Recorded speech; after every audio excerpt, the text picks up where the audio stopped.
doing a quick walkthrough on this property. This was actually one of the first rentals that I ever kept. Up until that time, I was just flipping everything. So this would have been about 2.5 years ago when I had first, like I said, kept my very first house as a rental. Earlier this year, with the appreciation of the market and everything, we made the decision to go out there and liquidate pretty much our entire portfolio and roll those profits into a bigger and better asset. We're thinking something like multifamily. It's got to be over 35 units or preferably over 50. I actually just got back from North Carolina this weekend, where we were out there looking at a portfolio of over 170 units. Super excited about that. Love the market, love the locations and all that. Some value add stuff, fixer upper, true to my style. Something we can get down there, we can cash flow right away, and we can actually go ahead and take profits from the cash flow as we are out there fixing up the properties and all that good stuff. So that's been kind of a recap of what's going on recently. Like I said, this property here, very first one I ever kept 2.5 years ago, bought it for $87,000, put another $24,000 into renovations, interior renovations. Already had a good roof. It had original cedar shake siding on the exterior, which we left in place. We just painted it. But we did rip out some of the pine wood paneling. You can see this is all drywall until you get to this wall. We left that wall and put drywall throughout the rest of it. Some of it already had drywall, like the bedrooms and common areas, stuff like that, other than the living room and dining room. So just did a nice $25,000 renovation on it 2.5 years ago when I first bought it. Turned it into an Airbnb for just over a year, which obviously you can pull bigger numbers in rental income as far as an Airbnb, which I had never done before at that point in time. But then I decided, hey, you know what? We don't have time to continue managing this. We had some other long-term portfolio tenants and stuff like that. So we went out there, switched this one to a long-term rental as well. Made actually a little bit better margins on it than the Airbnb. And then the first part of this year, I was like, let's go out there. We're going to blow out our portfolio, sell it at the top of the market or close to the top anyway. This house right now keep in mind, I just told you I paid $87,000 for this house. I put another $24,000 in it in renovations.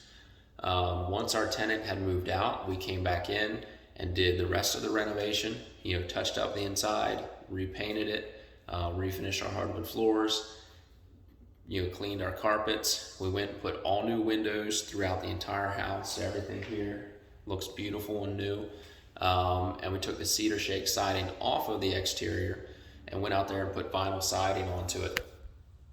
Maybe I should walk you around and show you that as well. But so got it all looking right, cleaned up the yard, put a new septic in it.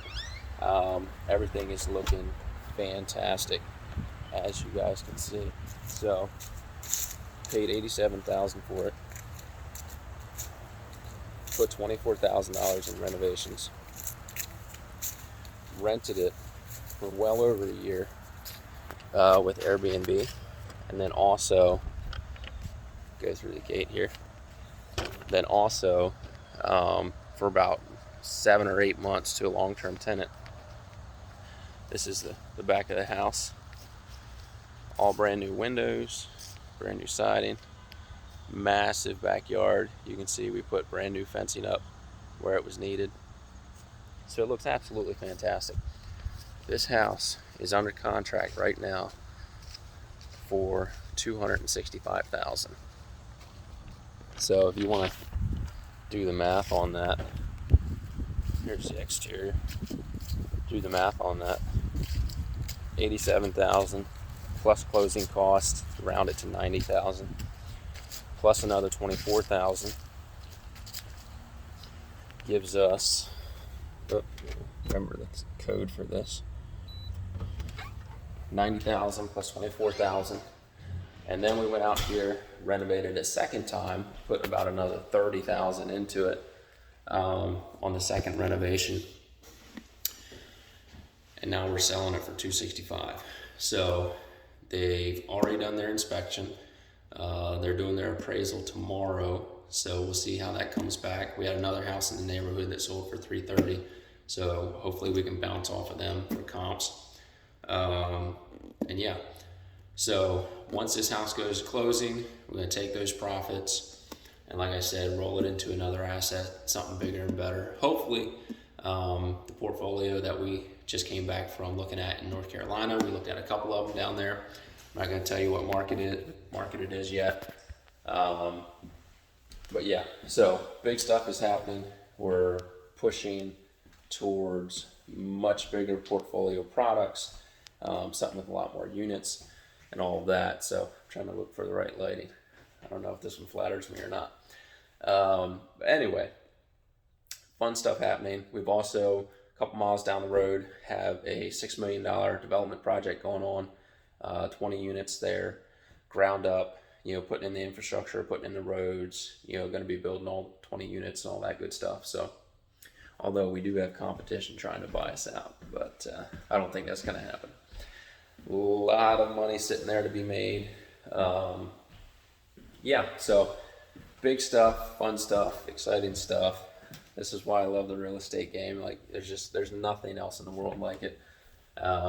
So yeah, if you guys have any questions about how to do what I did with this house, paying $87,000 for it, selling it for $265,000, or questions about the portfolio deal that we're looking at and getting ready to get into. If you want to be a part of that deal, you can also send me a message with that as well, because we will be doing a raise on that.